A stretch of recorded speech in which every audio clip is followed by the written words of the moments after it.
Ќе имали нови разговори за крај на војната меѓу Иран и САД. Американски представници заменуваат за Пакистан. Иран отфрла директни разговори додека не се отвори Ормудскиот теснец. Официјален Техеран тврди дека САД на секој можен начин се обидува да најде излез од војната, а истовремено да го зачува достоинството. Иранскиот министер за надворешни работи Абас Аракчи денеска во Исламабад се сретна со началникот на пакистанската армија Асим Мунир во обид Вашингтон и Техеран да се вратат на преговарачка маса.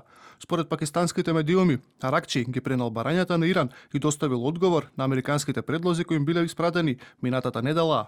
Министерот за надворешни работи Аракчи ќе се сретне со високите пакистански представници во рамките на нивната тековна медијација за ставање крај на војната на агресијата наметната од Америка и за обновување на мирот во нашиот регион. Не е планирана средба меѓу Иран и САД. Ставовите на Иран ќе бидат пренесени на Пакистан. Од Белата куќа велат дека иранските власти побарале нова средба со американската влада.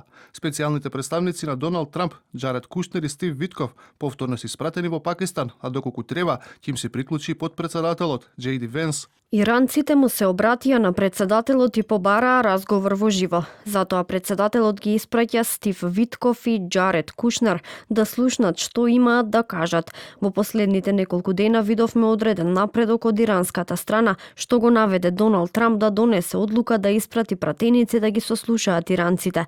Ќе видиме што имаат да кажат. Доналд Трамп тврди дека Техеран планира да даде понуда која ќе ги исполни барањата на САД и дека очекува мировните разговори во Пакистан да продолжат. Претходната рунда, која се одржа пред 2 недели во Исламабад, а на која учествуваа високи американски и ирански представници, заврши без конкретни резултати.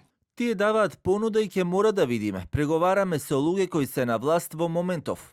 Експертите пак сметаат дека довербата меѓу САД и Иран е на најниско ниво и дека ќе требаат големи напори од сите страни за двете завојувани држави повторно да ги доближат ставовите.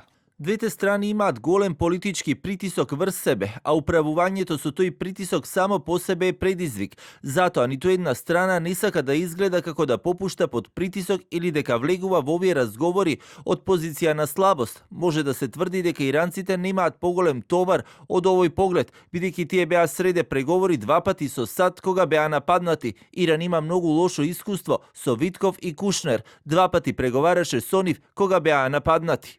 А и покрај тоа што на сила е мировен договор меѓу Израел и Либан, израелската армија продолжува со нападите врз позиции на Хезболах. Израелската авиација нападна ракетни лансери кои му припаѓаат на проиранското движење во јужниот дел на Либан. Во меѓувреме, од Либанското министерство за здравство соопштија дека 6 лица се убиени, а 2 се ранети во најновите израелски напади.